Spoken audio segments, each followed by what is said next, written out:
está pasando? Saludos a todos y bienvenidos a un nuevo podcast de Mindset Matter. Hace varias semanas que no subíamos un podcast, hemos estado haciendo videos prácticamente diarios, pero queríamos tener cierto tipo de invitados que representaran personas que llevan un gran mensaje, personas que tienen una gran historia y personas que pueden ayudarnos a mejorar como seres humanos, personas que tienen algo que aportar, porque yo puedo hacer un podcast aquí hablando de lo último que pasó con Mari Pili en la Casa de los Famosos, o puedo hacer un podcast hablando de Anuel AA o de la foto que se tomó Bad Bunny, pero si bien es cierto que nos podemos entretener, no es cierto que nos podemos mejorar como seres humanos y podemos seguir depositando en ese banco de nuestra conciencia, en el banco de nuestra capacidad intelectual y nos ayude a desarrollarnos como personas y tengamos al final lo que todos queremos: paz, éxito, felicidad y amor. Y ya ustedes saben lo que yo siempre digo, que el amor y Dios es la misma cosa, son sinónimos. En el día de hoy tengo un invitado al cual yo le tengo un gran respeto y admiración, y les voy a contar una anécdota antes de presentarlo. Resulta que en el año 2014, si no me equivoco, se presenta aquí en Florida una actividad donde pastores predicaban y le predicaban literalmente a pastores que estaban en el público. Ese año hubo 266 pastores, muchos de ellos preparados con maestrías, con doctorado en teología, y realmente es algo bien retante tú treparte en un escenario, en un altar y predicar, llevar una palabra y tener esa presión de que quieres llevar algo que realmente edifique a todos los que están presentes, que también han estudiado. Es un reto hablar en un escenario donde tú sabes que por nuestra característica o la cualidad de que somos seres humanos, aunque sabemos que no deberíamos hacerlo, en cierta medida vamos a juzgar. Es una naturaleza que tenemos y vamos a decir, espérate, es que este hombre lo que dijo ahí arriba yo no estoy de acuerdo. Y eso pasa cuando hay muchas personas estudiadas, pero en la medida de que más allá de educación, de instrucción, tienen educación, pueden decir, bueno, puedo que yo no esté de acuerdo, pero me interesa lo que dijo y estoy dispuesto a analizarlo.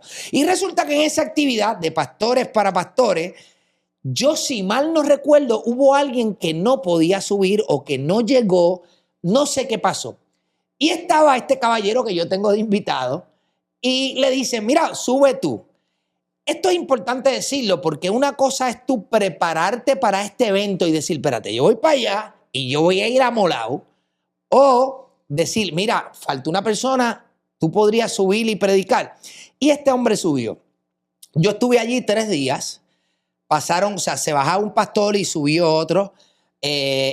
Y la segunda persona que más me impresiona es una pastora, se me olvida el nombre, Dios me perdone, que fue, de verdad que fue impresionante. Me tocó, había un pastor bien chiquito, él bajito, que me parece que era de Texas, muy bueno también, pero cuando este hombre que yo tengo de invitado se trepó allí, realmente yo, hablando con ustedes, me puedo transportar a ese momento y yo no sé cuántas veces yo me paraba y me sentaba. A mí me salieron lágrimas. Yo entendí en aquel momento que Dios quería que yo estuviera allí a escuchar eso. Yo puedo decirte que fue un momento que al día de hoy, 10 años después, recuerdo y que cambió algo en mi vida desde ese momento que yo escuché esa palabra. Claro, él podrá decir desde su punto de vista como pastor que no fue él, que fue Dios hablando a través de él, lo cual yo no tengo duda, pero también hay una realidad. Dios puede hablar a través de muchas personas, pero hay que tener un dominio escénico, hay que tener una manera, hay que tener unos matices cuando uno se expresa en un público. Hay que tener la capacidad de hacer que la persona no divague, no se le vaya el pensamiento. Espera, te tocó este tema, me acordé de fulana que era novia mía y ya tú te vas a pensar de fulana y te olvidas de lo que están hablando. O sea, requiere cierta capacidad que yo no sé si este hombre lo estudió, pero de no serlo así es aún más grande porque es una habilidad natural y pienso que es una persona que vino aquí a llevar una palabra de edificar, de ayudar a salvar vidas, de restaurar matrimonios, de restaurar personas rotas. Y hoy presento con un orgullo y una gran satisfacción a este caballero, el señor evangelista José Pedraza. Hermano, ¿cómo tú estás? Javier, bien, gracias, Javier. Gracias. Qué bueno verte, brother. ¿Ah? Gracias por recibirme. Estás cachetoncito, ¿ah? Imagínate, ya no son 23, 24. Pedraza, recuerdo como si fuera ahora Ujú, la manera que tú llegaste allí. Vestías distinto, eras un claro. tipo más fashion, tenías un recorte, tú sabes, con el pelo parado de lado y te destacabas cuando uno miraba alrededor de lo que podemos ver como un evangelista, un pastor religioso. Ujú. Te veías como una persona actualizada, pero sin cambiar esa sustancia de lo que es la palabra de Dios. ¿Fue complicado para ti empezar a predicar o evangelizar con la manera de vestir que tú tenías, con el look del pelo? O sea, ¿fuiste criticado en ese momento? Porque tú vienes de iglesia pentecostal como tal, ¿o no? Sí, yo vengo de iglesia ¿Cómo fue? pentecostal. O sea, ¿cómo fue Hubo gente que decía, no, pero mira, ¿cómo ese hombre va a predicar así? Yo soy nacido y criado, hijo de un pastor, de una iglesia pentecostal bien tradicional en su manera. Y yo considero que siempre desprenderse del entorno que uno tiene arraigado en el sistema es bien complicado. Pero creo que mayormente porque la iglesia se aferra mucho a su opinión con relación a muchos estilos y maneras que en realidad vienen siendo temas secundarios con relación a la fe. Y para la gente existe una manera predeterminada en la que si alguien va a servir a Dios debería verse así, hablar así, etcétera. Yo creo que en aquel momento fue algo complicado, ahora yo creo que es más, porque obviamente esa transición ha seguido progresando y ya quizá los tatuajes, los aretes, ahora es totalmente diferente, Claro. quizá un poquito más radical que en aquel momento. Pero yo considero que a través del tiempo Dios ha sido bueno poniendo gracia sobre la esencia del mensaje que Dios me dio específicamente para la gente, y el alcance que yo tengo ahora como pastor es diferente porque estoy trabajando con una generación bien diferente. Y aunque muchas personas no están de acuerdo por causa de la tradición, yo creo que en este tiempo Dios está utilizando gente fuera de la caja y utilizando gente que tiene maneras diferentes de pensar, que tiene estilos diferentes de proyectarse, herramientas diferentes para alcanzar la gente. Y creo que eso está cambiando mucho dentro de esta generación de la iglesia, ese sistema de cómo los que vivimos esta vida para proclamar el evangelio, cómo estamos viviendo nuestra vida personal, y eso toca a la gente, creo que está cambiando muchísimo comparado con años anteriores. Eso me da un poco de esperanza porque a mí me parece curioso, antes de llegar a ese punto que te voy a poner, ¿verdad? Ujú. Que cada vez que tú te encuentras a alguien muy religioso en algún sitio, a lo mejor tú estás en el supermercado y siempre hay gente que se te acerca a ti y me dice, ¿sabes qué? Dios me dijo que vienen cosas buenas para ti. Yo nunca he oído a nadie que se le pega a alguien y dice, Dios me dijo que te cuide. No, Claro, claro. Dios me dijo que tú eres grande. Dios me dijo... Ok. Y muchas personas me dicen, mira, Javier, tú llevas estudiando muchísimo la Biblia. Yo estudié también el Corán, estudié 17 religiones, incluyendo hasta Candomblé de Brasil, porque yo desde niño tenía esa inquietud de quiénes somos nosotros, a qué venimos. O sea, nosotros somos la máxima expresión de todo lo creado y me gusta llevar un mensaje de emprendimiento, desarrollo personal, de amor, pero pienso que no estoy listo, a pesar de que yo he predicado en muchísimas iglesias, que no estoy listo para asumir un papel de decir, ok, de ahora en adelante voy a predicar. Pienso que no estoy listo porque todavía tengo que bregar con mi carácter. Y yo sé que probablemente tú me digas, Javier, pero mira, los pastores también nos molestamos. Definitivamente. Pero no sé, pienso que tengo que bregar mucho con eso, a pesar de que también pienso que Dios, y esto por ahí es que voy, pienso que Sí. Dios en este momento está seleccionando a personas como en un momento dado lo hizo Jesús. Jesús no seleccionó al que se portaba bien, ¿sabes? Un tipo como Pablo, tipo como Mateo, como Pedro. O sea, estos tipos eran básicamente Unos un chorro gángster, loco, unos claro, gángster. sí. Y yo pienso que en cierta manera Jesús quería llevar un mensaje de que, mira, si estas personas pudieron ver la verdad y utilizaron su fanatismo de hacer las cosas mal para hacerlas bien, yo sé que voy a conseguir más adeptos, yo sé que las personas van a decir contra, si ellos pueden, yo puedo. Y yo pienso que Dios en esta época está buscando a más personas que no se quieran vender como los perfectos, pero que puedan llevar un mensaje de que, mira, a pesar de que tengo defectos y a pesar de que me equivoco, reconozco que hay un Dios, reconozco que está esta palabra y reconozco que es el camino para ser feliz. ¿Qué tú opinas de eso? O sea, una persona que tú sabes que comete errores o que tiene un carácter fuerte, ¿cuál es tu opinión? Yo te voy a hablar desde mi experiencia.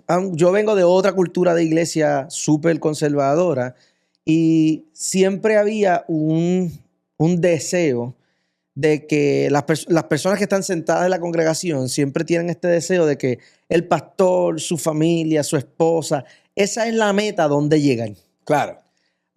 Y eso tiene muchos errores por muchas razones. La primera de ellas es que el ser humano, ningún ser humano es eso. En todo caso, los que estamos viviendo una vida de fe, creemos que el modelo es Cristo, punto. Definitivo. Ahora, en mi experiencia, yo que vengo de esa cultura donde el predicador tiene que ser una persona políticamente correcto, tiene que ser una persona que se maneje de X manera, que se proyecte de X manera, tenía un resultado versus ahora que soy pastor, cuando en un momento determinado me tocó pararme frente a la iglesia para hablarle acerca de que yo estaba atravesando por ataques de ansiedad. La manera en la que, primero, la inmensa mayoría de nosotros tiene la tendencia a esconder esa vulnerabilidad porque tenemos miedo al rechazo. Claro. Nadie quiere ser rechazado, al contrario, todos vivimos en un afán brutal para ser aceptados en los círculos donde nos desarrollamos. Y más que aceptados. Queremos no solamente ser aceptados, sino que nos reconozcan. Definitivo. O sea, ese factor de reconocimiento todo el mundo lo quiere, es nuestra naturaleza. Ahora, yo estoy en esta dinámica y estoy en uno de estos días que de hecho hemos compartido en estos espacios y en algún tiempo yo le venía contando a Stephanie que en algún tiempo cuando yo estaba predicando en Puerto Rico tú me acompañabas a algunos lugares donde yo iba a predicar. Yo considero tener un don dado por Dios para la predicación. Creo que con el tiempo me convencí que eso es algo que yo tengo innato dentro de mí y que Dios lo ha usado a través de muchos años. Pero este debate de yo volverme vulnerables, contextualizar, no hablar desde el privilegio, no hablar como yo he madurado más y ustedes tienen que llegar aquí, yo soy más santo y ustedes tienen que llegar aquí, y hablar desde la honestidad de quien yo soy. Eso tiende a ser complejo porque ya yo tengo un adoctrinamiento dentro de la cabeza de, no, tú debes proyectarte bien. Claro. Estás peleando contra ti mismo. Full. Y recuerdo que estoy hablando, estoy predicando en la iglesia y en esta dinámica hay un ambiente súper, súper especial y yo siento esa convicción, esa necesidad de que yo tengo que hablar de esto. Y mi reacción automática fue estar al borde de un ataque de ansiedad. O sea, yo estoy ahí luchando con mis propios pensamientos hasta que tomo la decisión y me lleno de valentía y le hablo acerca de eso. Automáticamente en mi mente yo dije, esta iglesia después de hoy va a cambiar. Porque nadie quiere seguir a un líder religioso, un líder espiritual roto. Claro. Nadie quiere seguir a alguien que yo digo, caramba, ansiedad, pues si yo no tengo ansiedad. O sea, nadie quiere seguir a alguien que hable de la vulnerabilidad. Y cuando recuerdo que terminé, loco, dime para mi casa, porque yo pensé que yo no estaba listo para la reacción. Mientras predicaba tenía más ansiedad todavía. Full. Porque yo no sabía cómo la gente iba a reaccionar. Claro. Y como la gente espera que el pastor sea el que tumba a la gente, ¿ves? Estas cosas sobrenaturales. Y yo me estoy humanizando. Yo no estoy creciendo en espiritualidad ante los ojos de la gente. Yo estoy denigrando mi capacidad espiritual, según algunos, ¿no?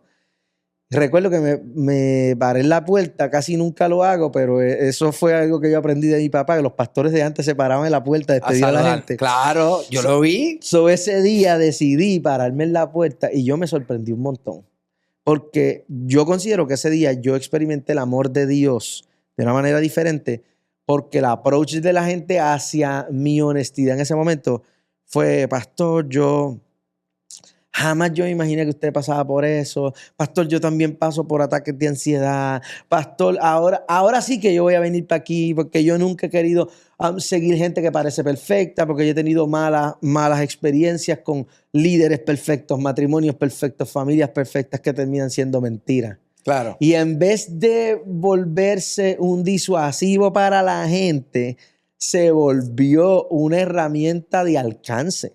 Y Sí, en porque vez de generaste una empatía increíble con las personas que padecen lo mismo. en vez de la gente alejarse de eso, eso empezó a hacer ahora la humanidad, mi manera de yo compartir el mensaje desde la contextualización de la empatía, que la gente pudiera conectarse conmigo no desde un performance y desde un conocimiento, sino desde mi propia vida, se volvió a través del tiempo una herramienta de alcance, porque la gente empezó a ver que precisamente lo que mencionabas al principio, que si Dios puede hacer esto con él, que es el líder, que es el pastor, que es la persona que está compartiendo la palabra, pues quizá puede ocurrir esto conmigo. Y eso comenzó a cambiar el ambiente de la iglesia.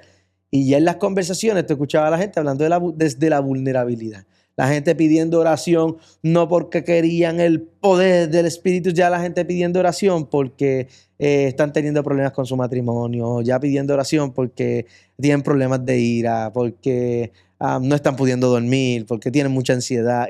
Y creo que eso nos ha llevado a tener una iglesia que es bien criticada porque se desconecta mucho de los marcos tradicionales de la iglesia, pero es una iglesia bien honesta, bien real. La gente no tiene como esa necesidad de crear este personaje para servir a Dios. Yo de verdad que no sé en qué punto, y mira que yo he tratado de entender, yo no sé en qué punto la cosa se desvió para que las personas pensaran que el pastor tenía que ser perfecto. Porque, número uno, Jesús no se trepaba en los altares a predicar, caminaba entre la gente. Número dos, a pesar de que, a mi entender y en mi opinión, Jesús estuvo 21 años sumergido estudiando. Se fue a Egipto a los 12, regresa a los 33 y llegó siendo otra persona. Cuando estuvo en ayuna, hizo un círculo, eso se llama circunvalación, eso viene de la filosofía egipcia. Hizo un círculo y dice que los demonios no podían entrar. Los egipcios en su filosofía dicen, si tú haces un círculo en arena y pones algo dulce en el centro, las hormigas no pasan. Yo he comprobado que es así. ¿Por qué? No sé, pero no pasan. Y Jesús, a pesar de sí tener una capacidad y un estudio mucho mayor probablemente que la gente a quien él le predicaba, les hablaba de cabras, de ovejas. O sea, Jesús siempre se bajó al nivel de ellos hasta el punto de decir, si tú crees en lo que yo hago, tú puedes hacer cosas aún más grandes. O sea, Jesús no hizo nunca una distinción de decir, no, espérate, yo soy el bravo y ustedes son los que son. No. Entonces, yo no sé en qué punto la gente empezó a pensar que el líder de una iglesia tiene que ser perfecto. Cuando nuestro ejemplo a través de Jesús, un tipo como David, yo lo he dicho 1000 veces, David era adúltero, David era asesino, David le gustaba una mujer y mandó al marido al frente de guerra a ver si lo matan y me quedó la mujer. Y Dios dijo, he visto un hombre conforme a mi corazón. O sea, Dios ve nuestros corazones, Dios está 24 horas dentro de nosotros, Él sabe cómo tú piensas, Él sabe cuando tú lloras, Él sabe cuando tu conciencia te atormenta y es el único que tiene toda la evidencia real para poder establecer un juicio. Claro. Y no sé en qué momento la iglesia empezó a condenar, o las personas que asistían a la iglesia, al pastor, que si no era perfecto en todos los sentidos, no sirve, yo me voy de aquí. Nunca sé por qué pasó eso, Yo creo que no lo entendí. Yo creo que, digo, ya eso es una conversación súper extensa, pero yo creo que desde que la figura del liderazgo dentro de la iglesia se vuelve una figura política, la politización del liderazgo espiritual de la iglesia, yo creo que eso es lo que establece un estándar moral. Y que siempre que yo hablo acerca de eso, explico que la fe cristiana es moral, pero no moralista. La fe cristiana es gracia. Correcto. Entender esa idea es medular, pero es bien complicada para la inmensa mayoría de las personas, porque entender que la fe cristiana descansa en la conciencia de que todo lo que nosotros hemos recibido, lo hemos recibido precisamente porque no lo merecemos y estamos incapacitados para recibir esa benevolencia, esa paz, ese favor y esa salvación de Dios. Pero yo creo que desde que esa figura de liderazgo espiritual se politiza a través de la historia, entonces ahora la iglesia comienza a tener un régimen autoritario de control político y eso hace que entonces ahora el líder tenga que cumplir con unos estándares políticos. Correcto. Y por alguna razón hemos heredado esa percepción Y a la gente, creo que en esta generación ha cambiado mucho porque hay mucha gente lastimada con la visión tradicional de la iglesia. Con la religiosidad. No importa hacia qué denominación miremos. Creo que ese legalismo recalcitrante en diferentes aspectos de la religión ha marcado tanto a la gente que la gente está buscando acercarse a Dios desconectándose un poco de esa manera tradicional, controladora, sugestiva, manipuladora, de lo que estamos acostumbrados a ver dentro de la cultura de la iglesia a través del tiempo.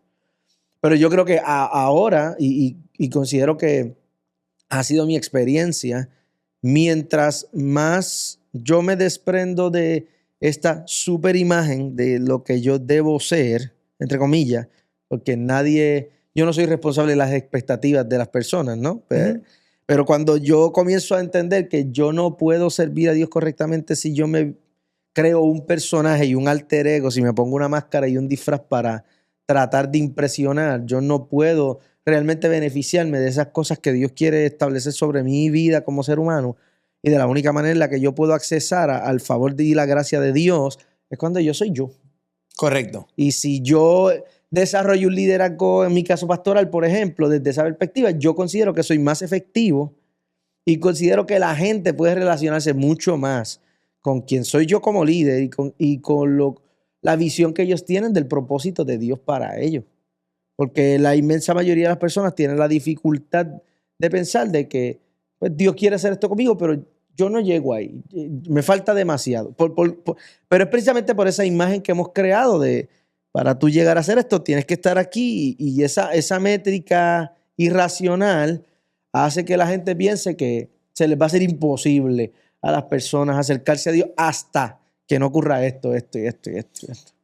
Una de las cosas que yo le digo a las personas, y de hecho yo hice un reel de eso, y lo discutí aquí con otra persona, y le dije, mira, portarte bien no te garantiza la salvación. Hacer las cosas de cierta manera no te garantiza la salvación.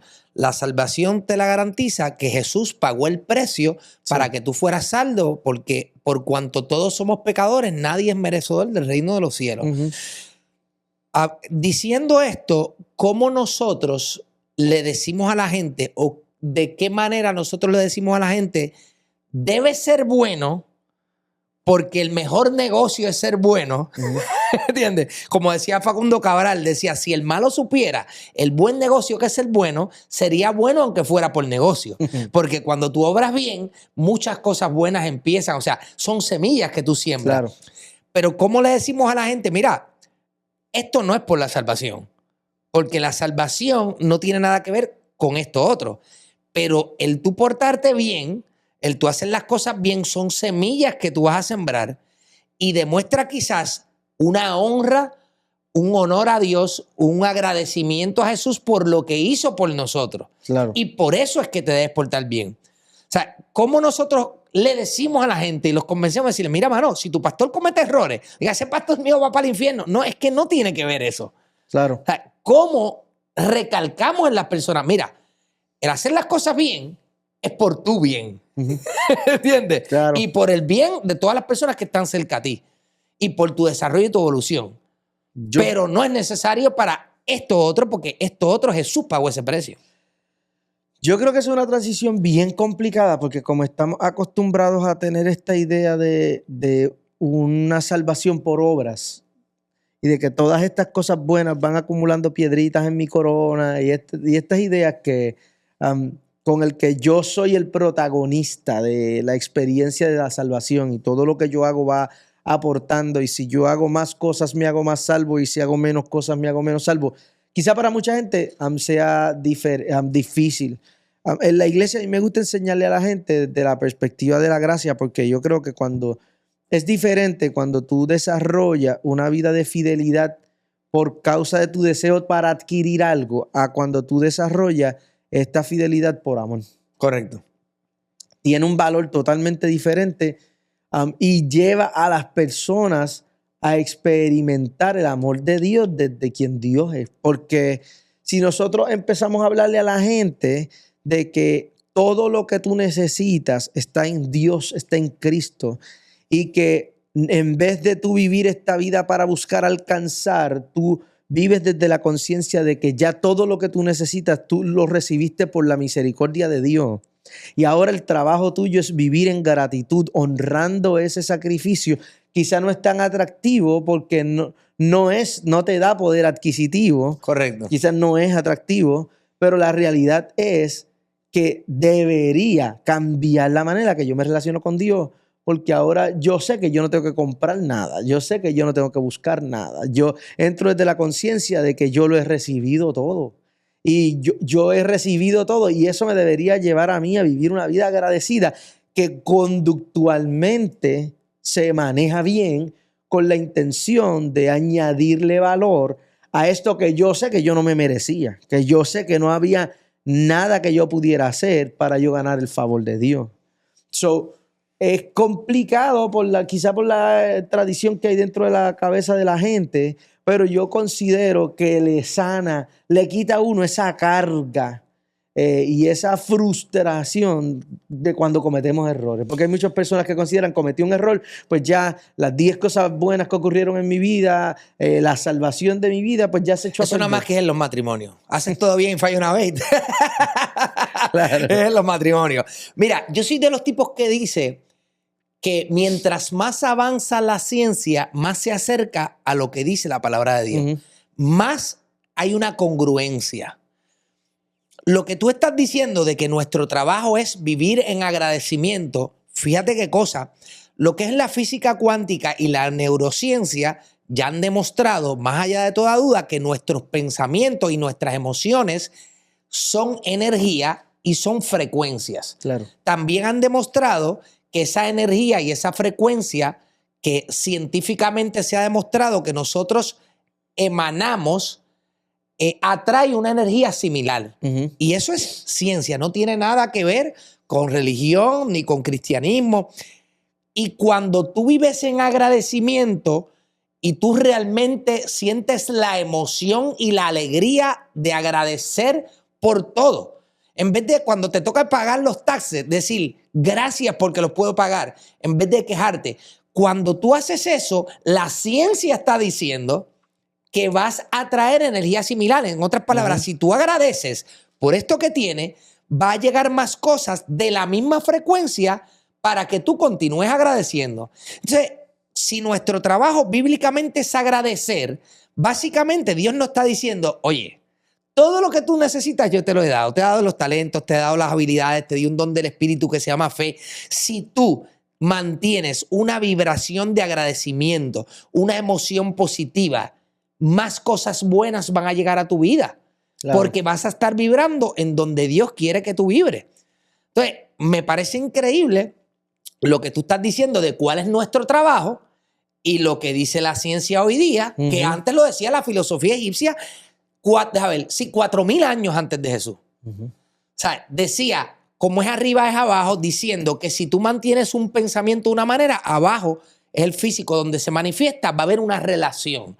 Y que la persona que siempre piensa en abundancia y en agradecimiento y felicidad va a manifestar en el físico abundancia, va a manifestar cosas buenas. Entonces, cada vez lo que es filosofía, lo que es ciencia y lo que es la iglesia y la Biblia, claro, están llegando a un acuerdo, a pesar de que hay muchas personas que se les hace difícil aún verlo por la misma religiosidad. O sea, yo estoy cada vez que yo tengo este tipo de conversaciones, cada vez que estudio, yo digo, wow.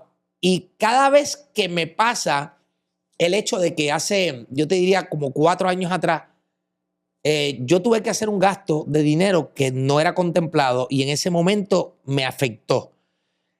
Y yo cambié mi mindset y dije, no, espérate. Yo lo pude pagar. Claro. Entonces significa que yo tenía con qué.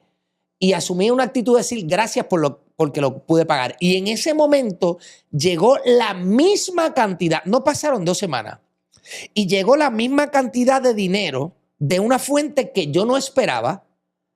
Y yo dije, wow, qué casualidad. Porque esa es nuestra mentalidad. Es decir, mira qué cosa que desde hace exactamente esos mismos 4 años al día de hoy, yo tengo un gasto que yo digo, mira, tuve que comprar esto y mira, Pedraza, delante de Dios, siempre viene la misma cantidad. Incluso a veces 20, 30 dólares más. Y yo digo, pero es que, o sea, esto es increíble. Entonces yo empecé a decir, no importa. Cuando yo tengo un gasto, viene para atrás. No sé de dónde, pero viene. No ha fallado una sola vez. Ya por más, ¿cómo te digo? Estas personas que no creen en nada, eso tiene un nombre, gnósticos, algo. Por más ateo, ¿entiendes? Por menos que yo crea en Dios, en nada, yo no puedo eliminar la evidencia de ese principio de que ha pasado cada una de las veces. Vamos a un tema que este es bueno, cuando la gente me dice, Javier, Dios es bueno, y yo le digo, ok, antes de yo decirte que yo pienso de Dios, vamos a analizar algo. ¿Qué tú piensas de un tipo como Adolfo Hitler? Ese es uno de los asesinos. La gente piensa que fue el asesino más grande de la historia, pero fue el segundo. El primero fue un japonés, pero yo no sé por qué no lo mencionan, pero estuvo matando por muchos más años. Y yo le digo, ok, entonces tú piensas que una persona que ha matado a tantas personas es malo. Sí, ok. Dios mató más en el diluvio universal. Dios en Sodoma y Gomorra lo que mandó fue fuego. Los profetas de antes. Si yo soy profeta de Dios, que salga fuego y los queme. Y salía fuego y quemaba a la gente. O sea, cuando los enfrento ahí, tú ves que se trancan y dicen, bueno, no, lo que pasa es que... No, espérate. Estás diciendo que si una persona mata vidas, es malo. Entonces, ¿qué me tienes que decirle a Dios? Y yo siempre argumento que Dios es justo y que dentro de su justicia Él hace obras que son buenas. Si a mí tú me dices, ok, ¿cómo tú defines a Dios? ¿Bueno o justo? Yo digo, Dios es justo. Porque desde nuestra capacidad pueden pasar cosas que nosotros no entendemos, que pensamos, ¿verdad? Es que esto no puede ser de alguien bueno. Como dicen muchas personas que no creen en Dios. Si Dios es bueno, como hay niños muriéndose de hambre. O como... Yo pienso que Dios es justo, respetando el regalo más grande de nuestro libre albedrío, permitiendo que nosotros recibamos una cosecha de la semilla que sembramos. Si sembramos semillas malas, o si tenemos pensamientos negativos, o estamos en tristeza, estamos en ansiedad, vamos entonces a cosechar un fruto que sea, que tenga guarde una relación con esa semilla. Y eso es justicia. Bueno sería, por ejemplo, si tú te tiras de un piso 20 y vas cayendo y que venga Dios y te coja y tú te aterrizas y sigues caminando. O sea, tú tienes un hijo que se tira, tú lo ves que se cae de un segundo piso y tú sales corriendo a agarrarlo porque tú amas a tu hijo y es bueno. Ahora, ¿qué pasaría si tú no sales y tú te quedas aquí y es tu hijo que tú amas y te dices, no, pero no. Y dice, pero es que lo pudo salvar, yo estaba allí, yo lo vi, él pudo dar 2 pasos y salvarlo. Y la gente diría que tú eres un mal padre, que eres malo, porque simplemente no saliste a salvarlo en ese momento. Entonces, desde tu posición, si tú me tuvieras que definir a Dios, justo, bueno, las dos cosas. Bueno, yo considero que hay que establecer primero que todo que todas las obras de Dios se circunscriben a la esencia de su carácter. Dios no puede hacer nada que está desconectado de su carácter, por eso Dios está incapacitado para producir maldad. Punto. La maldad viene de otro lugar y es el resultado de la ausencia de Dios. Cuando la Biblia habla desde el Antiguo hasta el Nuevo Testamento, la Biblia habla acerca de la esencia del carácter de Dios. La Biblia sí define a Dios como un Dios bueno.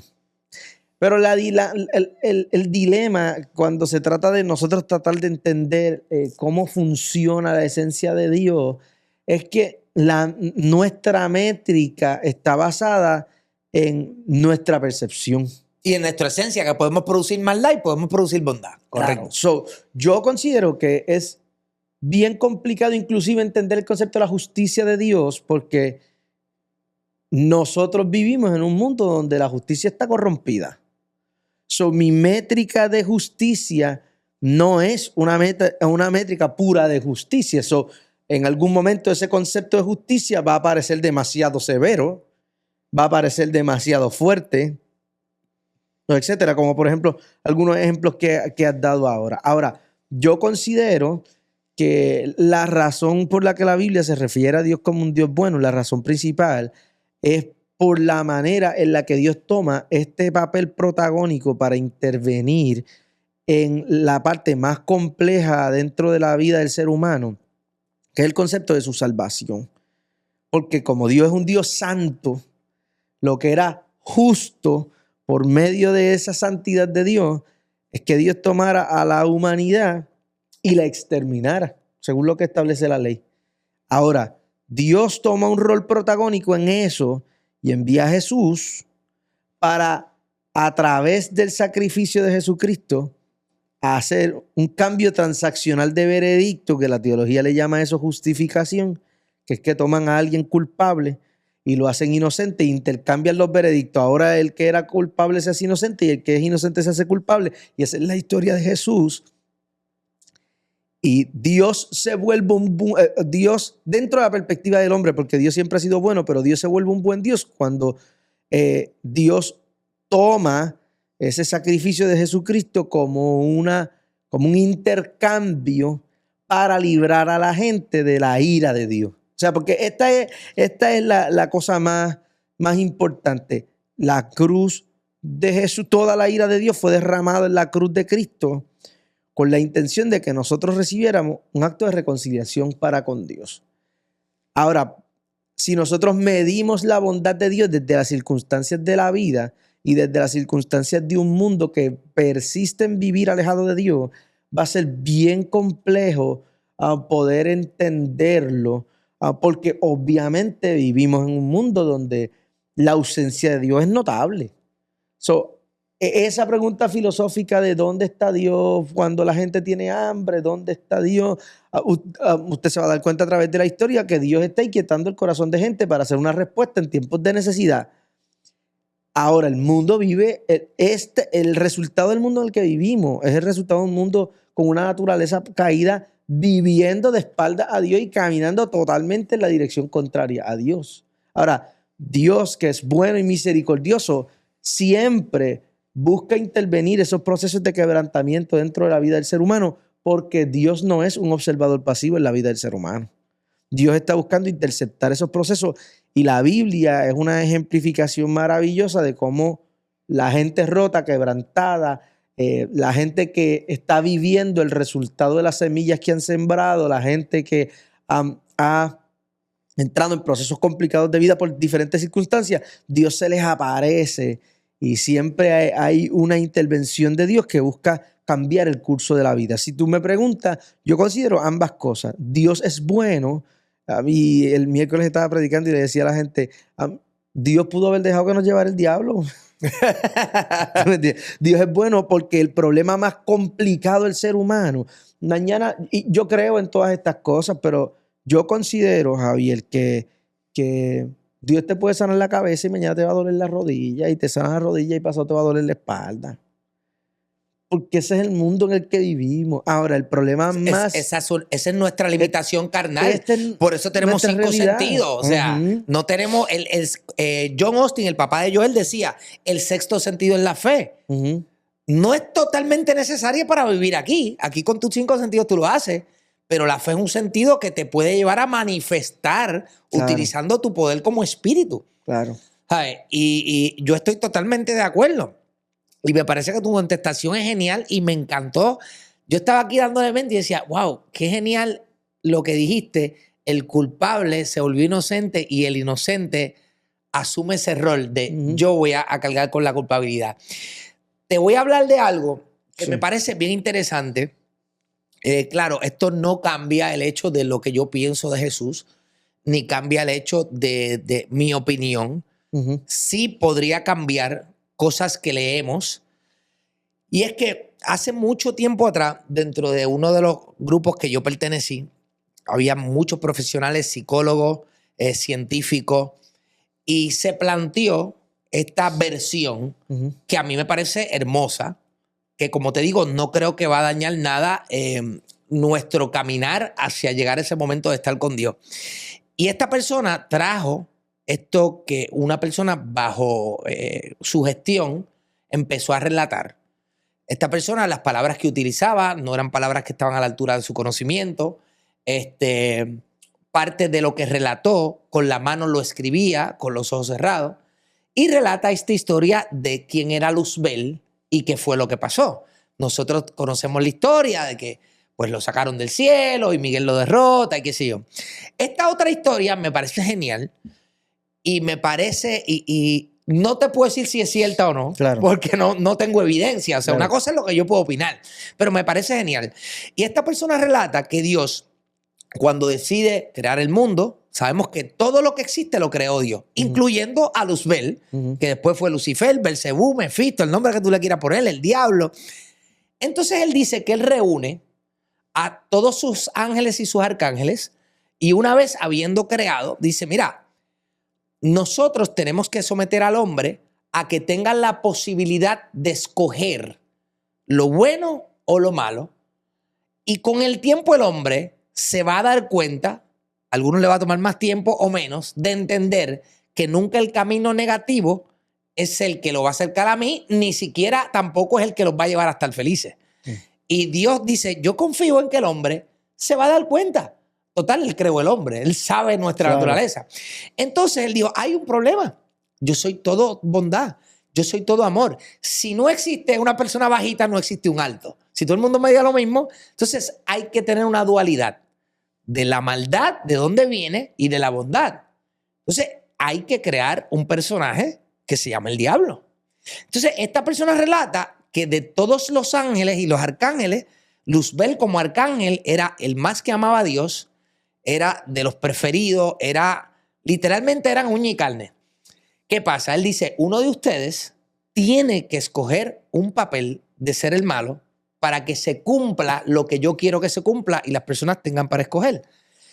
Y ningún arcángel decía, yo lo voy a hacer, porque entonces Dios dice, el que lo escoja sabe que no va a vivir aquí con nosotros, que todo el mundo va a hablar mal de él. Literalmente va a ser el peor papel de todos y va a vivir en una soledad y en una tristeza, pero es necesario. Entonces dice que ninguno de los ángeles ni los arcángeles quiso hacerlo. Y que Luzbel sale al frente y dice, mira, me da dolor, pero por el amor que te tengo, yo voy a escoger ser el malo, asumir ese rol para que los hombres tengan esa oportunidad de hacer bien o mal y que al final se cumpla todo lo que tú quieres. Y él asume ese rol de irse del cielo y de convertirse en Lucifer por el amor que le tenía a Dios y porque decía, todo lo que nosotros podamos hacer para que se cumpla el plan de Dios, si él está pidiéndonos y nadie quiere, yo lo voy a hacer. Y demostraba de esa manera que era el más que lo amaba, sacrificando literalmente estar en el cielo. Y entonces pasó de esa manera y existe el diablo, que era Luzbel, y existe Dios. Y se creó esa dualidad. Esto no afecta en nada el hecho de hacer el bien o el mal. Pero me parece una teoría interesante también. Claro. Porque a mí me hace sentido. Porque si tú lo miras desde otro punto de vista, tú puedes decir, no, Luzbel se puso celoso cuando crearon al hombre porque entonces fue mejor que él. Pero realmente un arcángel que amaba tanto a Dios podría sentir las mismas emociones que un ser humano. Esa es la primera pregunta. Los ángeles no han sido humanos. Pueden entenderlo, pero Jesús entiende al humano porque estuvo aquí. O sea, yo te puedo explicar lo que es un dolor, pero si tú no lo has pasado, tú lo vas a asumir de la mejor manera. Entonces, tú decir cuál de las dos versiones es la real y, anyway, ninguna va a afectar el hecho de que debemos obrar bien Claro. y de todo lo que pasó. Pero, ¿qué te parece esa, no sé si lo habías escuchado antes, lo habías leído? No lo había escuchado. Pero, ¿qué te parece esa teoría? Yo creo que, obviamente, el tema de la naturaleza del mal es un tema bien enigmático con relación a la fe, que existe, obviamente, desde la perspectiva bíblica, existe una teoría que todos conocemos de la que estamos hablando, pero considero que quizás hace sentido algunas cosas con relación a esta idea, porque nosotros tenemos esta tendencia como es parte ya de nuestra naturaleza pecaminosa, el mal, a veces pienso que de alguna manera u otra buscamos reconciliar la idea de cómo funciona eso dentro de nosotros. Pero yo creo que por encima de la manera en la que nosotros podamos percibir esta idea de cómo se maneja el mal dentro de la vida del hombre, yo creo que entender cuán importante para nosotros es reconocer la oportunidad que nosotros hemos recibido de, más allá de la conducta, porque esta parte es importante, porque la conducta sí habla de las cosas que están ocurriendo dentro del corazón del ser humano. La Biblia lo expresa diciendo que de la abundancia del corazón habla la boca. Correcto. Hablando acerca de que lo que nosotros hacemos habla de quiénes somos en realidad. El libro de Proverbios dice que como el hombre piensa, así es. O sea, tú eres las cosas que te rodean desde tu conducta hablan de la esencia de quien tú eres. Pero yo creo que entender nosotros la importancia del reconocimiento de que todos somos, todos tenemos, todos luchamos con maldad y que es natural para nosotros. Y que y lo que Dios está buscando es hacernos dueños de nosotros mismos para que esa maldad no nos controle, para que esas malas decisiones distorsionadas no nos alejen de Dios. Yo creo que por encima y traigo esto porque es la manera en la que yo creo que tomo esta historia tuya y me la traigo a donde mí. Y creo que la parte más importante es poder entender que esa es la lucha del ser humano diaria. Correcto. O sea, esta es mi lucha interna, mi lucha personal, la lucha dentro de mi cabeza. No es solamente lo que ocurre en el principio de la humanidad, es lo que sigue ocurriendo dentro de la humanidad hasta el día de hoy. Es lo que pasa con Moisés, es lo que pasa con Saulo. Es esta gente que tienen una lucha por dentro de la naturaleza, de las oscuridades profundas del ser humano, que son su naturaleza pecaminosa, de ese instinto natural por transgredir la ley de Dios, pasar por encima de los límites por causa de la desobediencia. Y para mí es bien importante establecer esa idea de que no tiene que ser así. Correcto. Que cada oportunidad en la vida con la que Dios busca interceptar nuestro corazón, nuestra mente, es el espacio en el que Dios quiere crearnos conciencia acerca de la importancia y la autoridad que nosotros hemos recibido en la obra de Cristo para nosotros siempre vencer eso. Para mí, por encima de algunos conceptos, yo creo que la manera en la que yo lo internalizo y lo miro desde mi adentro tiene mucho que ver porque estamos viviendo en un tiempo bien difícil. Bien complicado. Donde la maldad es bien natural. Donde las cosas que lastiman, que hieren, las cosas que depravan, son las cosas más cada vez, a medida que el tiempo va pasando, cada vez es más natural, es menos mal visto, es visto de otra manera. Y yo creo que normalizamos la maldad. Y eso es terrible. Horrible. Eso es terrible porque vivimos en una sociedad que es totalmente insensible al dolor ajeno, que está incapacitada para empatizar con la pérdida, con el duelo, con el quebrantamiento del ser humano. Y es bien difícil poder desarrollar una vida natural amando desde este contexto en el que nos encontramos. Y entender que nosotros tenemos ese espacio para nosotros poder entender que la obra que Dios está buscando, que nosotros nos desconectemos de esa naturaleza oscura y que nosotros podamos encontrar paz para con Dios y nos desliguemos de esa vieja manera de vivir, como le escribe Pablo a los Gálatas, que nos desconectemos de ese viejo hombre y empecemos a renovar nuestra mente y empecemos a cambiar, a permitir que Dios cambie nuestro corazón y eso al final cambie nuestra conducta. Creo que es la manera correcta en la que nosotros podemos entender esta idea de que hay una dualidad, eso existe el bien y el mal, existe un príncipe del mundo que es quien influencia la maldad dentro de la tierra, y hay un Dios que está todo el tiempo buscando revelarse al hombre, buscando revelarse desde la tierra desordenada y vacía hasta las personas que están necesitadas de una intervención milagrosa de Dios. Y si nosotros tomamos eso y lo personalizamos, yo creo que para nosotros no solamente va a tener una repercusión bonita para nosotros y una repercusión de sanidad para nosotros, va a llevarnos a vivir una vida que honra a Dios, que gratifica a Dios, y el resultado de eso es que nosotros vamos a tener mejores círculos, mejores familias, mejores matrimonios, mejores relaciones, mejores trabajos, y el resultado de eso es vivir una vida en plenitud. Y ese es el ofrecimiento de Cristo. Esa es la razón por la que, por encima de que haya habido un Lucifer que asumió este mal, hubo un Jesucristo que voluntariamente dijo: yo voy a ir. Correcto. Yo voy a sufrir, yo voy a entregar mi vida por ellos. Es que el plan de Dios es perfecto. O sea, porque lo otro sería pensar, ok, yo voy a crear estos arcángeles y lo voy a crear con este chip que se va a revelar entre todos nosotros. Al final, Él lo creó. Y podemos tener diferentes opiniones. Lo creó sabiendo. Exacto.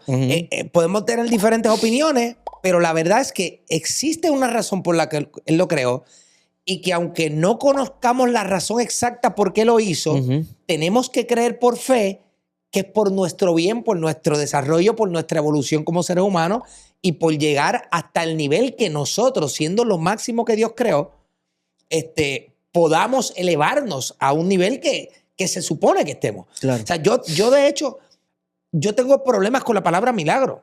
Y tengo problemas con la palabra milagro porque yo entiendo que la palabra milagro, cuando se habla de que no, que aquel hombre tocó a aquel hombre y fue un milagro, yo pienso que si no existiera la palabra milagro y nosotros viéramos eso como nuestra capacidad natural, utilizando los dones que Dios nos dio, serían más los milagros que haríamos, porque lo veríamos como parte de nuestra naturaleza. Como decía Jesús, si tú puedes hacer lo mismo que yo. Pero el hecho de que no, un milagro, eso es grande.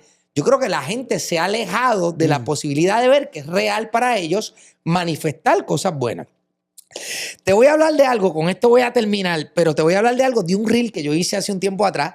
Creó un revuelo, bueno, eso se fue viral, y yo lo voy a decir 1000 veces. Claro, yo dentro del mundo del entretenimiento también lo voy a hacer más fuerte, claro, para llevar un mensaje que cree más impacto y para que las personas reaccionen. Pero sigo creyendo de la misma manera. Yo soy una persona que cree, número uno, que los maestros, los que guardian por tu seguridad, los policías, los pastores, los psicólogos, cualquier persona que aporte a tu vida, a tu ser mejor, a que la humanidad y la sociedad mejore su manera de pensar, mejore su camino, tenga más paz, alcance felicidad, deberían ser las personas mejores pagadas en el mundo. Yo no creo que deberíamos pagarle millones a una persona por meterle la bola del canasto de 3 puntos y exista un pastor que apenas viva con los especiales porque, ¿entiendes? Es complicado. O sea, aquel está metiendo la bola y me entretiene, pero este tipo me está dando una palabra que me ayuda a mí a progresar en todos los sentidos y acercarme más a Dios. Pues entonces este tipo debería cobrar más. Y yo pienso eso. Yo pienso que la ofrenda tiene que existir y que el diezmo tiene que existir. Hay personas que dicen, no, es que el diezmo era antes, Jesús cambió el diezmo. Ok, eso es la opinión de ellos.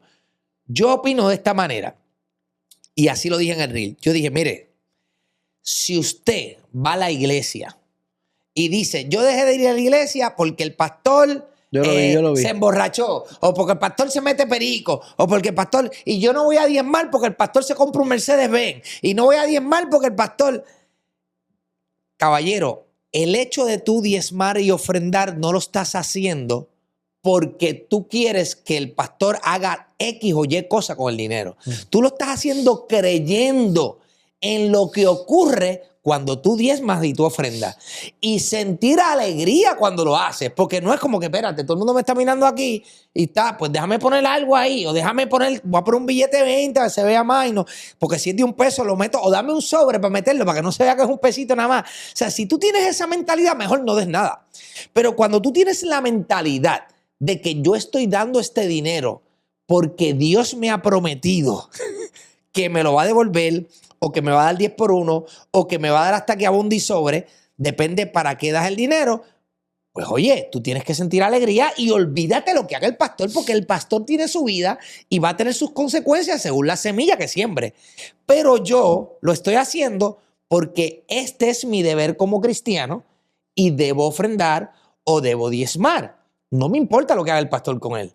Entonces, mucha gente dice, no, pero es que el pastor que no puede tener una doble vida, que un jarrón no da dos aguas. Un momentito, espérate, dame un break. Si fuera así, no existiría ningún pastor. Porque si tú has conocido un pastor que no comete errores, pues dime quién es. O que no tenga pecados, o que no luche internamente con mil cosas. O que no diga, mano, yo pienso de esta manera y pienso que esto va a ayudar a la gente, pero no me atrevo a decirlo porque mi concilio, ¿entiendes? Me va a sacar de aquí. O sea, ¿cuál es tu opinión en términos de los diezmos y las ofrendas? Y lo otro que dije fue, ¿tú no quieres darle dinero al pastor? Ah, pues está bien. Coge el 10% de lo que tú ganas y lo compras en Biblia y la regalas. O coge el 10% de lo que tú ganas y compra comida y se la llevas a las personas que no tienen comida. Y tú estás diezmando. En la Biblia diezmaban el eneldo, el comino. Ah, que yo no tengo dinero, pero tiene un cerdo. ¿Cuántos cerdos tiene? 10. Ah, pues tú puedes donar uno y estás diezmando. ¿Entiendes? Y estás llevando y puedes provocar esa respuesta cuando lo haces de verdad de corazón y cuando tú lo sientes. Si no lo sientes así, si tú sientes que estás sufriendo, eso no, jamás va a venir al 100 por uno, ni el 10 por uno, ni te va. No, eso no va a funcionar. Tú tienes que creer por fe. Y dije, si tu excusa es que el pastor se compró un Mercedes, bueno, pues vamos a hacer algo. La Biblia lo que dice es, no dejen de congregarse. Ah, pues tú vienes todos los domingos en tu casa y te reúnes con tu esposa y tus hijos y sacas la Biblia y lees un pasaje y lo discuten entre ustedes y hacen una oración y ustedes se están congregando. Pero ¿cuál es tu excusa entonces? Porque, no me congrego porque el pastor. Ah, bueno, pues congrégate en tu casa o haz un grupo de amigos en los que tú creas y se congregan. Pero no me vengas a decir que no vas a la iglesia porque no crees en el pastor. Porque la iglesia no son 4 paredes, eso es el templo, la iglesia es la gente. ¿Cuál es tu posición en cuanto al diezmo, en cuanto a la ofrenda y en cuanto al comportamiento del pastor de que si debe andar en un carro caro o no? Para mí debe andar en un Bentley. Yo creo que esta es la opinión que nos merece a muchos por el abuso de algunos.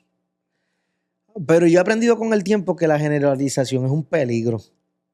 En cualquier área, ¿verdad? Ahora estoy hablando de esto, pero en cualquier área generalizar y pensar que todo el mundo se maneja de la misma manera no es real. Primero, no es real y segundo, es un peligro y es bien irresponsable. Ahora, ha habido personas que han abusado de los recursos financieros, pero es bien importante entender que quizás mucha gente desconoce cómo funciona la iglesia detrás de las cortinas, pero el gobierno, a mí, por ejemplo, yo soy pastor de una iglesia y yo no tengo acceso al dinero de la iglesia. La manera en la que el gobierno pone eso a funcionar es diferente. Hay una junta, hay un tesorero, hay auditorías, hay trimestrales. Y ahora, si la congregación decide que le van a dar al pastor X cosa o que lo van a remunerar de X manera, ya eso es una decisión interna de los feligreses. Yo considero que con relación a cuando se instituye el diezmo en el Antiguo Testamento, se instituye para seleccionar a una casta, a un grupo de gente en específico, para que esa gente se dediquen al trabajo en el templo.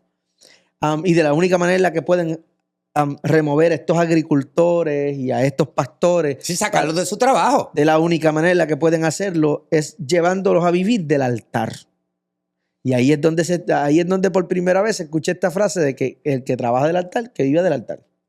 Ahora, la realidad era que en el tiempo antiguo lo que se hacía era que de los animales y los sacrificios que se le daba, que se llevaban al templo, había una parte de eso que era para el sacerdote y su familia, para que ellos pudieran sostenerse y estar todo el tiempo en el templo, porque esa era la responsabilidad de ellos.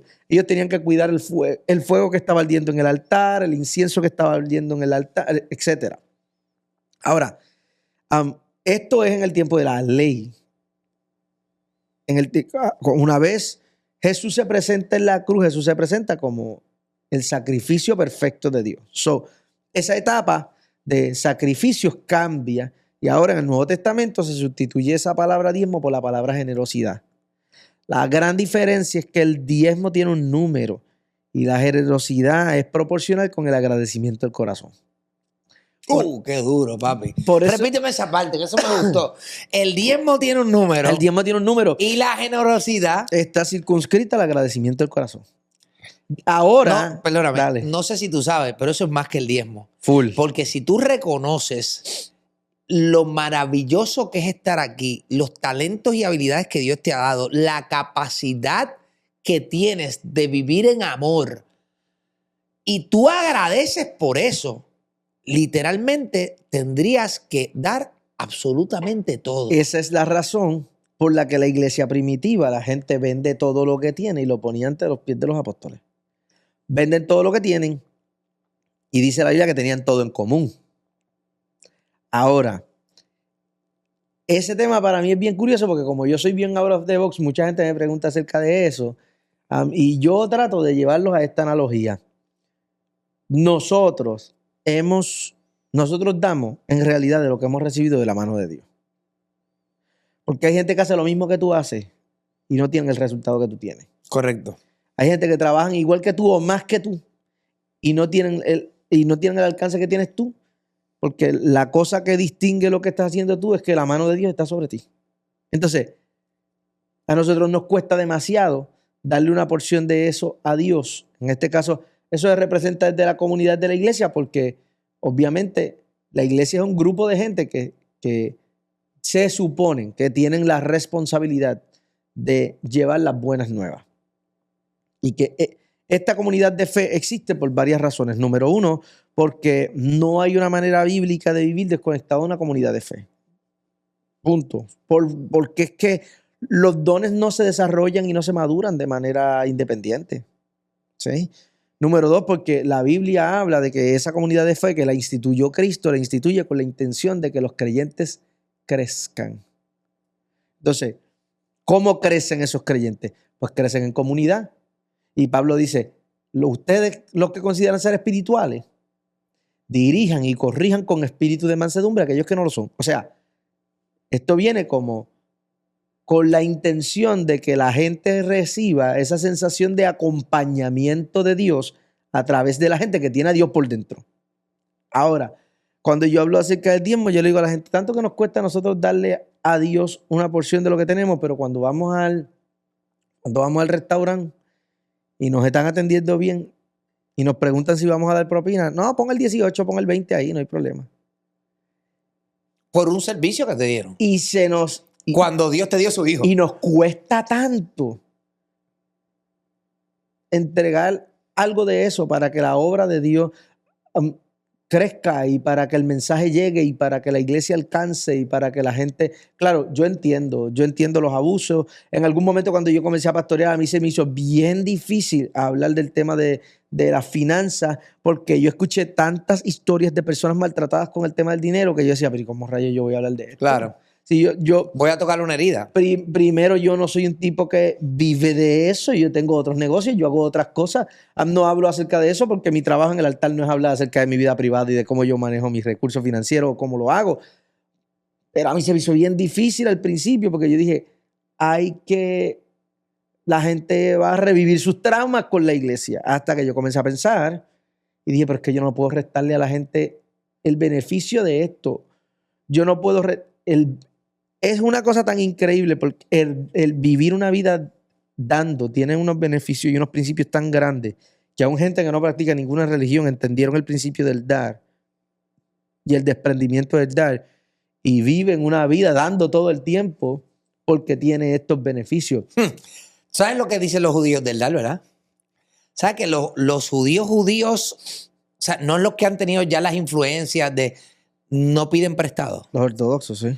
Ellos dan o prestan, pero ellos no piden prestado. Ellos dicen que pedir prestado es asumir una actitud de necesidad. Uh-huh.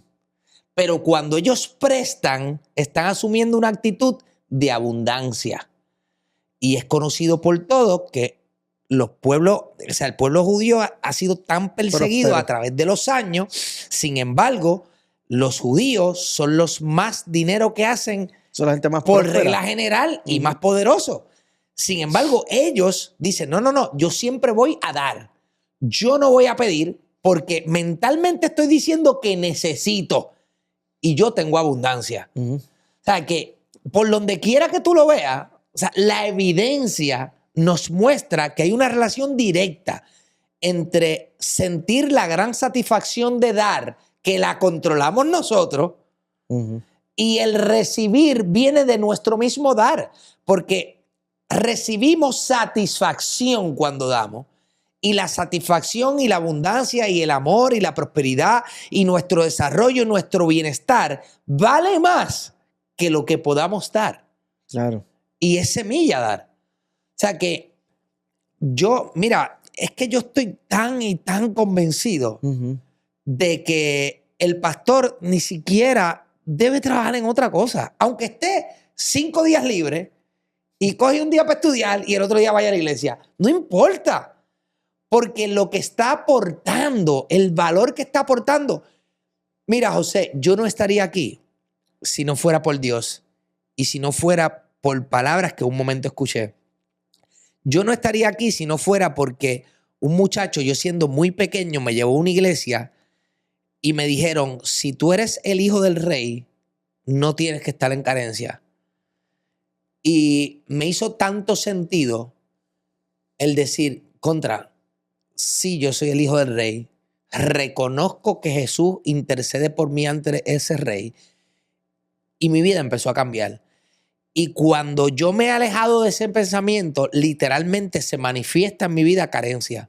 Y fue cuando otra persona más adelante, después de haber aprendido, porque somos así, Moisés después de hacer todo lo que hizo fue decir, Dios, mira, ¿qué voy a hacer? Que ahora esta gente quiere...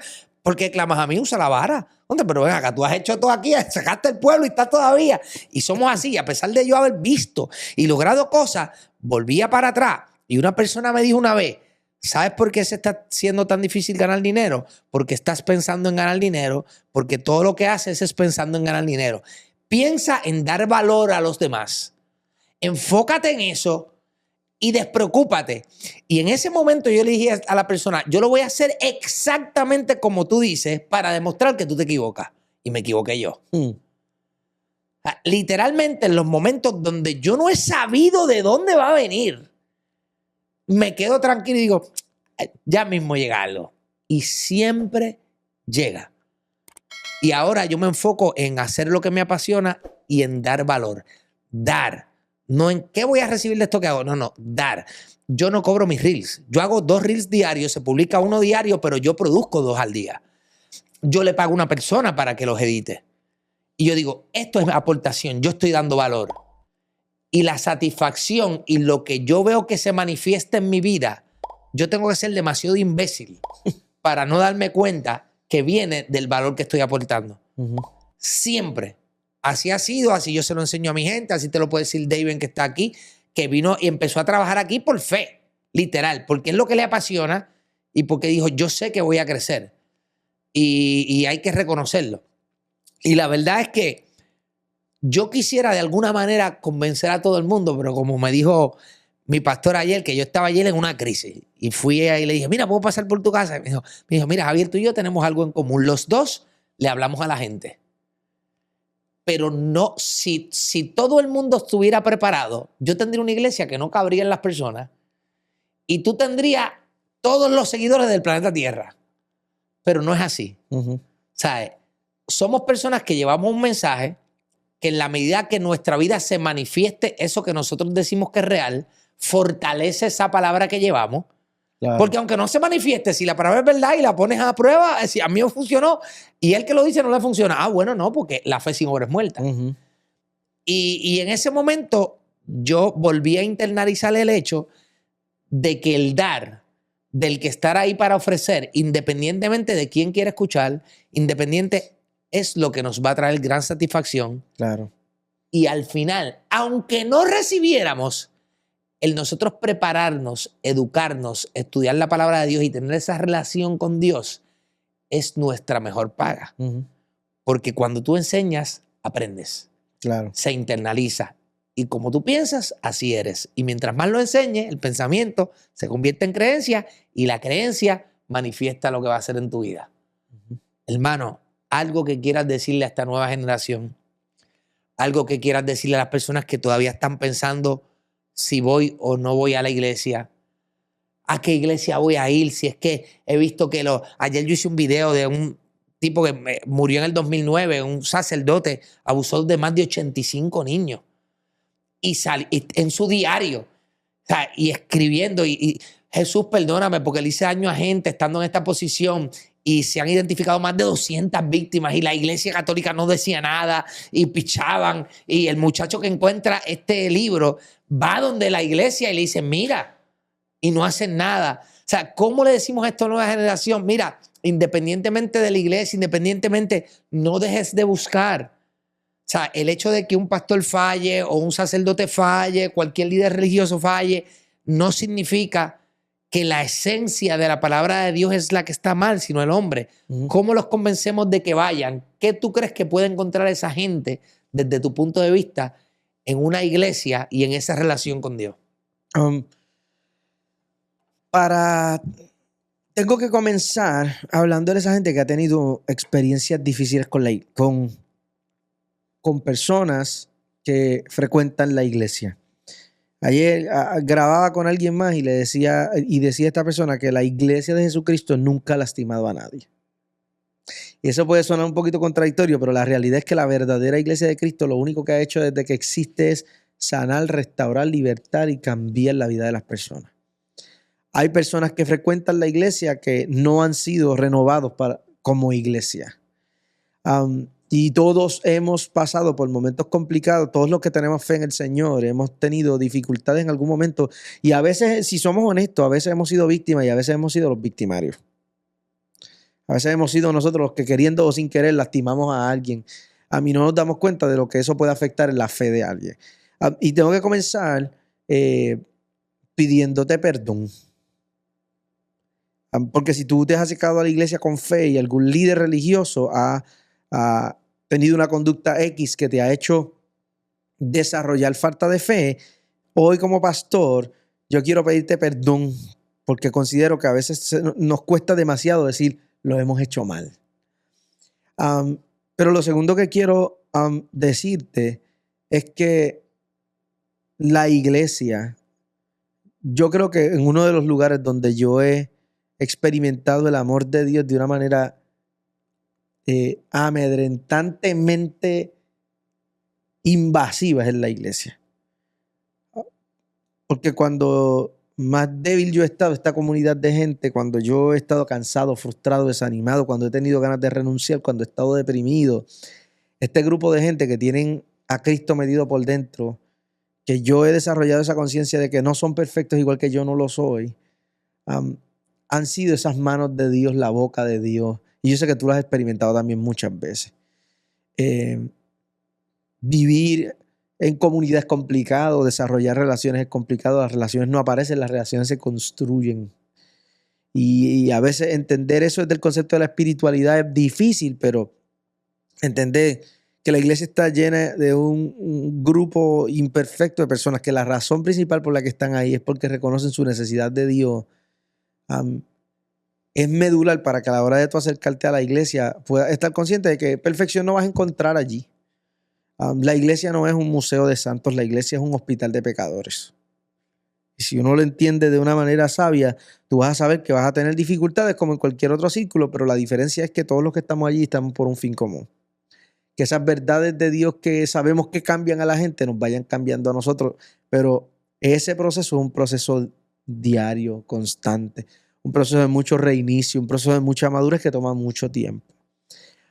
Pero yo quiero animarte a que dentro de este proceso en el que, porque si te has quedado hasta aquí es porque Dios está trabajando cosas dentro de ti y quizá tú estás en ese proceso de redescubrir tu espiritualidad y ver de qué manera tú puedes conectar mejor con Dios.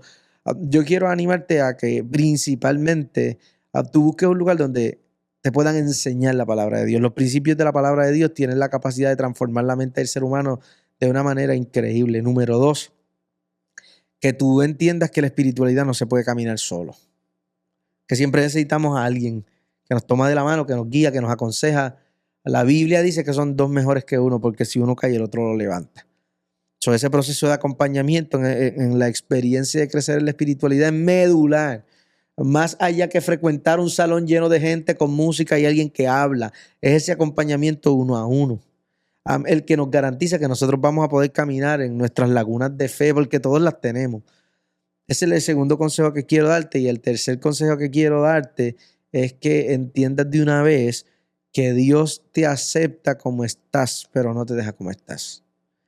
Y que si yo estoy aquí hoy es porque dentro de los quebrantamientos de mi vida y dentro de los procesos de mi vida diaria, viví muchas decepciones, tomé muchas malas decisiones y Dios comenzó a cambiar mi mente y mi corazón. Y tomó esa fractura de mi vida y la fue transformando y me recibió como estaba, pero no me dejó como estaba. Y al final, todo lo que ha ocurrido en mi vida alrededor de Dios y alrededor de la iglesia me ha hecho bien. Y yo quiero animarte a que tú puedas experimentar esa oportunidad que te das tú. A veces decimos, dale la oportunidad a Dios, y en verdad es date la oportunidad a ti, a ver cómo Dios puede cambiar tu vida. Yo creo que desde que mi fe fue anclada en Cristo, yo soy más feliz. Y yo sé que te pasa también a ti. Tú vives una vida más plena. Tú vives con una paz dentro de tu sistema bien diferente. Tú aprendes a manejar las complejidades de la vida de una manera totalmente diferente. Y vienen tiempos difíciles, pero tú recibes esa interrupción de Dios, como te pasó ayer. Tú recibes esa interrupción de Dios en medio de un tiempo difícil. Ahí viene una palabra, una oración, y tiene la intención de llevarnos a nosotros, no solamente a honrar a Dios, sino a que por medio de esa honra, de ese deseo de vivir ese tipo de vida, nosotros impactamos de una manera diferente a las personas que nos rodean. Y yo creo que esa es la voluntad de Dios. La Biblia dice que la voluntad de Dios es buena, es agradable y es perfecta. Amén. Y desde esa perspectiva, Dios está buscando llevarnos a una plenitud de vida que nos lleva a vivir en paz para con Dios, porque Dios nos ama, y nos lleva a vivir en paz con la gente que nos rodea. José Pedraza, hermano, gracias por estar aquí. Gracias. Durante este podcast se ha estado poniendo el Instagram para que la gente te pueda conseguir. Qué bueno que estés aquí. Me llena de gran satisfacción, alegría, porque tengo un respeto por ti, un cariño por ti inmenso. Te admiro como ser humano, pero me gusta escuchar opiniones de personas que no están cerradas a dogmas, que no son religiosos, que se permiten la posibilidad de pensar, pero que su posibilidad de pensar o de expandir su conciencia nunca se va a desviar de los principios concretos de lo que dice la palabra de Dios para lo que es la satisfacción, la verdad y el amor manifestarse en nuestras vidas. Hermano, gracias por estar aquí. Mis amigos pastores, les dije que venía uno duro. Así que, hermano, Dios te bendiga. Espero que no sea la última vez cuando vengas por Florida. Y si no, yo te traigo un día de esto para una de las iglesias que yo voy. Así que gracias. Que Dios te bendiga, José. Amén. Muchas gracias. Bueno, gente, esto sí, como dice mi gran amigo José Pavón el Molusco, esto es un podcastón. Espero que ustedes hayan disfrutado este podcast así como yo lo disfruté estando aquí. Y si usted piensa que esto es una información que le puede ayudar a usted, también le va a poder ayudar a las personas que ustedes conocen. Así que compartan el video. Según compartimos chistes, yo me incluyo y enviamos mensajes por WhatsApp y memes. También debemos incluir cosas que edifiquen y que ayuden a las demás personas a ser mejores y a que la humanidad, paso a paso, vaya cambiando. No se trata de hacer un cambio de hoy a mañana, pero una persona que cambie su mentalidad y que se acerque más a Dios a través de mensajes como este, a través de contenido como este, es una victoria para nosotros. Así que nos vemos en el próximo podcast de Mindset Matters. Nos fuimos.